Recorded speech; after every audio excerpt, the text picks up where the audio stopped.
అత్యంత ఘోరంగా, నేను ఇక్కడ మీడియా ముందు చెప్పలేను, అత్యంత ఘోరంగా మాట్లాడితే, బెడ్రూమ్లో జరిగే వ్యవహారాల గురించి ఒక ఎక్స్ఎమ్మెల్యే మాట్లాడితే ఆయనను మేము అడిగినప్పటికి కూడా ఆయనను పిలవకుండా మరి ఉన్నారు మీరు.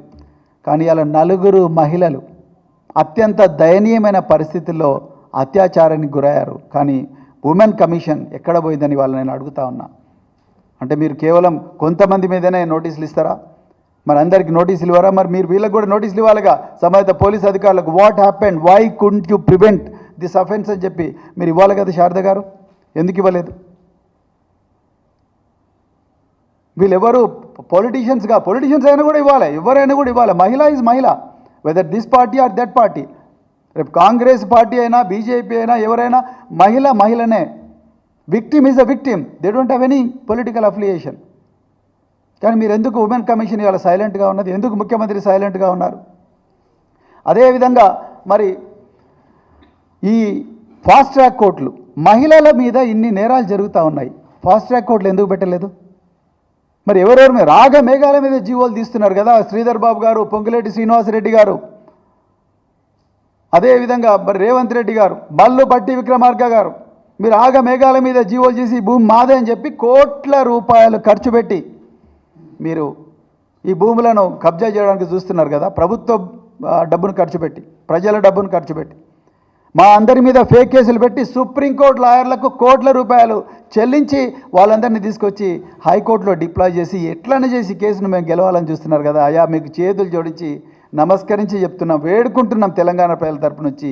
ఆ డబ్బులేదో ఈ మహిళల మీద జరుగుతున్న అత్యాచారాలను పరిశోధించడం కోసం, ఆ నేరస్తుల మీద శిక్ష పడ్డట్టుగా ఆ డబ్బులు ఈ ఫాస్ట్ ట్రాక్ కోర్టు మీద ఖర్చు పెట్టండి కదా. ఒక్క ఫాస్ట్ ట్రాక్ కోర్టు కూడా మహిళల మీద జరిగే అత్యాచారాలకు పరిశోధించడానికి లేదు. మరి క్రిమినల్స్కి ఎట్లా భయం ఉంటుంది? ఏ విధంగా భయం ఉంటుంది? మీ దగ్గర ఇన్ని డబ్బులు ఉన్నాయి కదా, ఆ డబ్బులు మరి ఎందుకు ఫాస్ట్ ట్రాక్ కోర్టుల మీద పెడతలేరు? ఎందుకు దీనిలో పోలీసుల సంఖ్య పెంచుతలేరు? మఫ్టీ పోలీసులను ఎందుకు పెంచుతలేరు? వాళ్ళ కోసం డబ్బులు పెట్టవచ్చు కదా.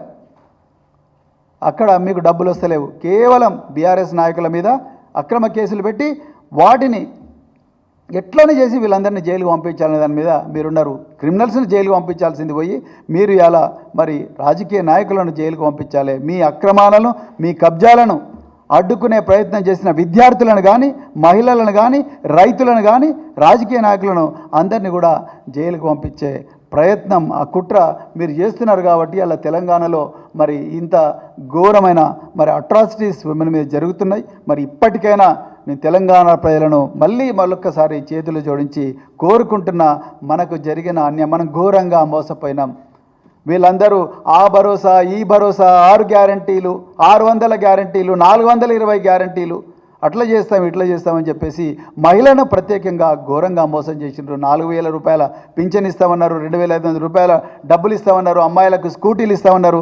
ఇప్పుడు మళ్ళా సౌరశక్తితో నడిపే ట్రాక్టర్లో లేకపోతే పెట్రోల్ పంపులో మేము అది చేస్తాం ఇది చేస్తాం అని చెప్పి రోజు మేము మహిళలకు ఇది చేసినామని చెప్పేసి 2-3 ప్రోగ్రాంలు ఏవో పెట్టిండ్రు. రేవంత్ రెడ్డి గారు మీకు మళ్ళీ చేతులు జోడించి చెప్తున్నాం, మాకు మీరు ఇవన్నీ చేయకపోయినా మంచిదే, కానీ దయచేసి మా మహిళలకు, మా బిడ్డలకు రక్షణ కల్పించండి.